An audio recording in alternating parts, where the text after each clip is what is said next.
Hello! On behalf of the Berks County Elementary Reading Olympics Committee, thank you for watching and participating in our competition and celebration of reading this year. My name is Dawn Conrad, and I'm the elementary school librarian at Ole Valley Elementary School. I'm excited to make this video to share a few instructions for our moderators and scorekeepers. You really help us make this night a huge success, so we appreciate your support. We will be passing along some information, and please plan on attending our moderator and scorekeeper meeting before the event. We'll pass on and get you the details soon.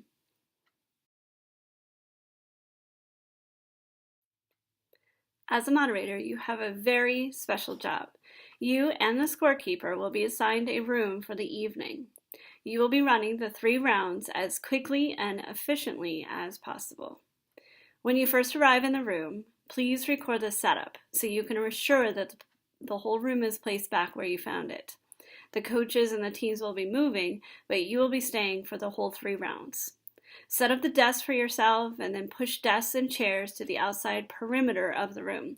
I have found that it seems to work the best to have teams form groups on the floor. Introduce yourself to the chaperones and teams and welcome them as everyone arrives.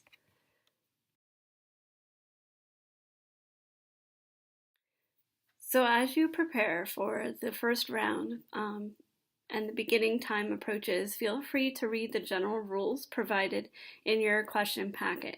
These are just some general rules and reminders for students, parents, coaches, and some general expectations for the evening if you want to get started with that before the announcement is made. As soon as the announcement is made, you can begin your first round.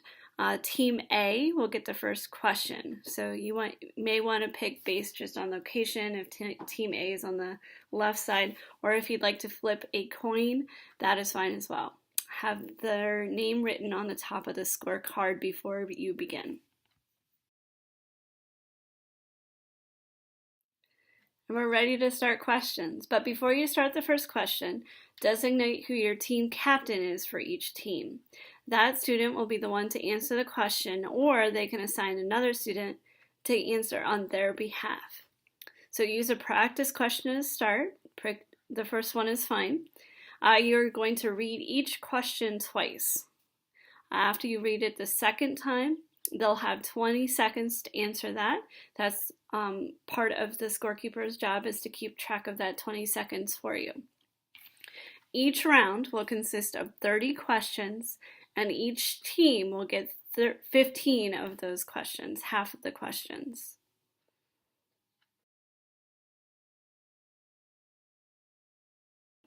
So I just want to do a practice question just to clarify how that process works. So the first thing I would do is designate which team is receiving the question. So for example, Team A, you get this question. In the book Belly Up, what kind of animal is the zoo's mascot? Again, in the book Belly Up, what kind of animal is the zoo's mascot? Right after the second question is read, they have 20 seconds. The team captain must answer the question in that 20 seconds or designate a person to answer on their behalf. If they get the answer correct, they get a point for that. We move on to question 2 and Team B. If they do not answer correct or they do not know the hippopotamus answer, it's going to pass on to Team B to basically steal that point. So do not give them the extra 20 seconds. They do not get extra time. But you can basically say, Team B, do you have an answer to that question? If they answer correct, they get a point for that, or if not, you move on to the next question, which does go back to Team B, and that'll be very clear on the scorecard.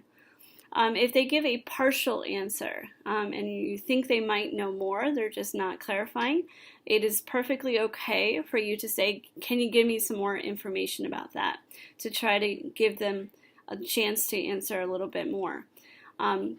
If you're not sure, please just go by the sheet. That's all you can do. If you want to confer with your scorekeeper and just the two of you together make a call on if the answer should count.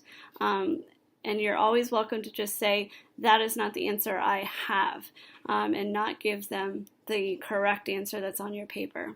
It's totally up to you as the moderator. You make the choice on the call and make the call about if that team gets the point. If you only have one team, read all 30 questions to that first team, and each team will get the 15 questions, their own 15 questions, but would also have the chance to steal the other team's points.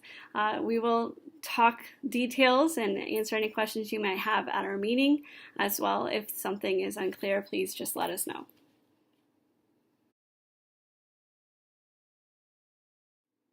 Scorekeepers, we thank you as well for your very important role in our evening. I really encourage you to kind of familiarize yourself with the moderator job and be their support, be their team as well. Please have a stopwatch or a countdown of sorts on your phone is fine. After the questions are read twice, you will be setting that timer for 20 seconds. As it gets down to a couple seconds, you can just remind the students that they need an answer shortly. The odd questions, so question number 1, for example, will go to team A. Even questions will go to team B. So even if you are back and forth giving the chance for teams to steal another person's point, please make sure you kind of follow the scorecard and make sure that those original questions go back to the correct team. You'll just mark a 1 if the team answers correctly and gets a point, or just a 0 is fine if there's no answer and no point given. You'll tally all the way on the bottom of the page what they received, all the points, either their questions or the stolen questions, total at the bottom. We'll have a runner that collects those at the end of the round, but it's totally okay to announce those scores and confirm with the teams and the coaches that are there the final score at the end of the round. Encourage sportsmanship, encourage them in general to celebrate right answers and make it more of a celebration instead of a competition at all times. Thank you.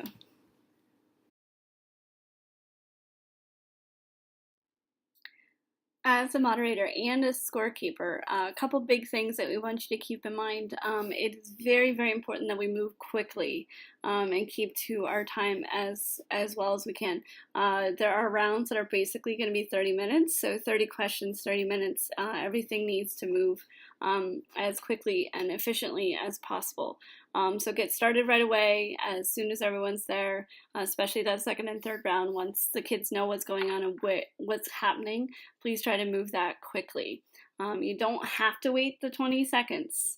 I don't think I specified that, and let me say that again. You do not have to wait the 20 seconds. If the students need it, they're more than welcome to use that 20 seconds, but if they know the answer right away, they can answer right away. So please, we need to keep the whole flow of the evening moving.